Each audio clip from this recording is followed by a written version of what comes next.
Hi friends, இன்றைக்கி நம்ம நாகப்பழம் இட்லி பார்க்க போகிறோம். நாகப்பழத்தில் இருக்க கொட்டையெல்லாம் இந்த மாதிரி ரிமூவ் பண்ணி எடுத்துடணும். அதுக்கப்புறம் இந்த மாதிரி நல்லா மையாக அரைச்சி வச்சிடணும். நான் அரைச்சி வச்சுட்டேன்.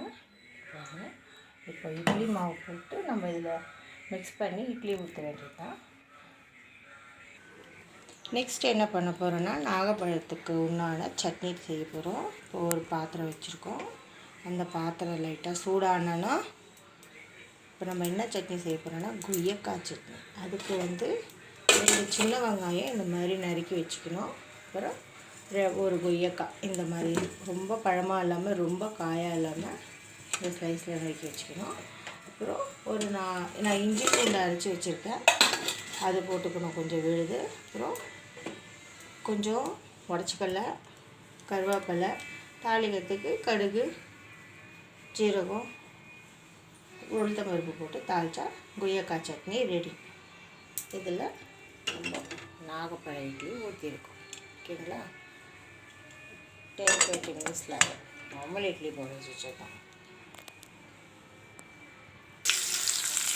வரமிளகா சேர்க்கலாம். சும்மா லைட்டாக வதக்கினா போதும், ரொம்ப வதக்கணும். இதுலேயே உடச்சிக்கல லைட்டாக போட்டுட்டேன். ஆற வச்சு அரைச்சோம் கொய்யக்காய் சட்னி.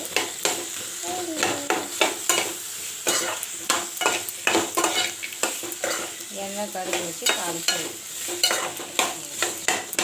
ரொம்ப வதக்க வேண்டாம், சும்மா லைட்டாக வதக்கணும் போதும். வெங்காயம் கூட ரொம்ப வதக்கும். இதில் தக்காளி போடக்கூடாது. தக்காளி போட்டால் அந்த தக்காளி ஃப்ளேவர் தான் இருக்கும்.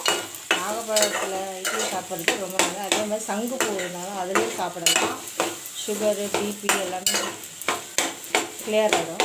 பிசிஓஎஸ் எல்லாமே கிளியராக இருக்கும். இந்த அளவுக்கு வதங்கினா போதும். நம்ம ஸ்டவ் ஆஃப் பண்ணிட்டு ஆற வச்சு அரைச்சா சட்னி ரெடி. லைக் பண்ணுங்கள், ஷேர் பண்ணுங்கள், உப்பு போட்டுக்கோங்க. உங்களுக்கு தேவையான அளவு உப்பும் போட்டுக்கணும். சரிங்களா? லைக் பண்ணுங்கள், ஷேர் பண்ணுங்கள், சப்ஸ்கிரைப் பண்ணுங்கள். பாய்.